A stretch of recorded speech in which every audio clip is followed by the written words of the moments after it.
चुनावी सरगर्मियां पूरे जोश पर है। 2 दिन के बाद ये जो प्रचार है ये थम जाएगा। हम बात करते हैं कि जब कोरोना काल था तो हमारे देश के प्रधानमंत्री जी ने एक बात कही थी कि लोकल फॉर वोकल की बात कही थी। तो लोकल की बात अगर हम करते हैं तो हमारे कोटद्वार में 3 प्रत्याशी लोकल के हैं। आप पार्टी से हैं अरविंद वर्मा जी, कांग्रेस के हैं सुरेंद्र सिंह नेगी और जो ये निर्दलीय हैं ये धीरेन्द्र चौहान। ये तीनों लोकल हैं और भाजपा का जो प्रत्याशी है वो है बाहर से आया हुआ प्रत्याशी है, जिसको लंका यहाँ की जो जनता है वो लगातार नकार रही है। हम यहाँ के लोगों से जानना चाहते हैं उनका चुनावी मूड क्या है और वो किसको अपना वो प्रत्याशी चुनना चाहेंगे। आपका क्या मूड है और किसको आप चुनना चाहेंगे? मेरा नहीं, कोटद्वार का ही एक ही मूड है। हमको लोकल फॉर वोकल, जैसे आप बोल रही थी, हमारे प्रधानमंत्री जी का मोटो है। अभी यहाँ पर धीरेन्द्र चौहान जी जितने बार यहाँ हमारी बीजेपी की तरफ से, मैं भी बीजेपी का ही समर्थक हूँ, मोदी जी का समर्थक हूँ। जिस मोदी जी ने हमको इतना मान सम्मान दिया है, लास्ट टाइम में यहाँ पैरासूट प्रत्याशी को लाया जाता है। यहाँ पर कोटद्वार की मैं चौहान जी का समर्थक हूँ और यहाँ पर चौहान जी आने वाले 10 मार्च को भारी बहुमत से जीत रहे हैं, क्योंकि चौहान जी सबके बीच में छाए हुए, जन जन की आवाज़ है, कोटद्वार की आवाज़ है कि हम चौहान जी को विजयी बना के विधानसभा में भेजेंगे।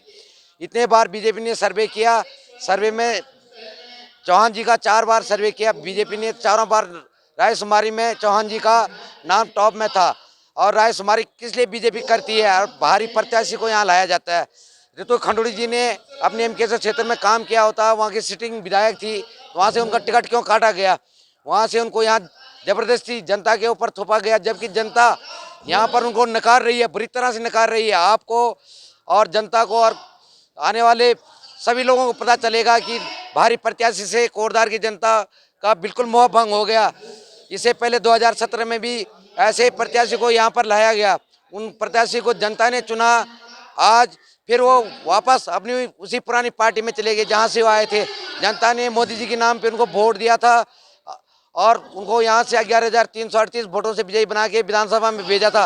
वो कैबिनेट मंत्री थे, पर उन्होंने कोटद्वार में यहाँ खनन के अलावा कुछ नहीं करवाया। कोटद्वार को, सड़कों को और नदी नालों को उन्होंने यहाँ खड्डों में तब्दील कर दिया। जनता यहाँ उनसे बहुत दुखी थी और वो उनको पता था मैं यहाँ से चुनाव नहीं जीत। नाम retired ordinary captain Pramod Rawat. क्या वजह है कि यहाँ पर 3 लोकल के होने के बावजूद भी लोग धीरेन्द्र चौहान को ज्यादा पसंद कर रहे हैं? देखो जी, जितनी भी राष्ट्रीय पार्टियां हैं, चाहे वो बीजेपी हो कांग्रेस हो, जब एक टाइम पे कांग्रेस टॉप पे होती थी तो वो आम जनता की नहीं सुनती थी, सारा फैसला आला कमान लेता था। आज उसी राह पे बीजेपी भी चल चुकी है। बीजेपी अब आम जनता की नहीं सुनती है, बीजेपी आला कमान की सुनती है। जबकि कोटद्वार में सभी कहते हैं भाई धीरेन्द्र चौहान जी की छवि जो जनता के बीच में है वो सबसे साफ सुथरी अच्छी है। लेकिन प्रधानमंत्री जी के लोकल एंड वोकल बोलने के बाद भी जब वो हम पर पैरासूट प्रत्याशी थोपते हैं, हमें पता ही नहीं चलता। हम बीजेपी के 30 साल से कार्यकर्ता हैं, हमने कई बार बीजेपी को वोट दिया है, लेकिन वो वोट जो है कांग्रेस को जा रहा है। आपने जैसे पिछले बार देखा होगा, वोट हमने बीजेपी को दिया, हरक सिंह रावत जी फिर कांग्रेस में चले गए।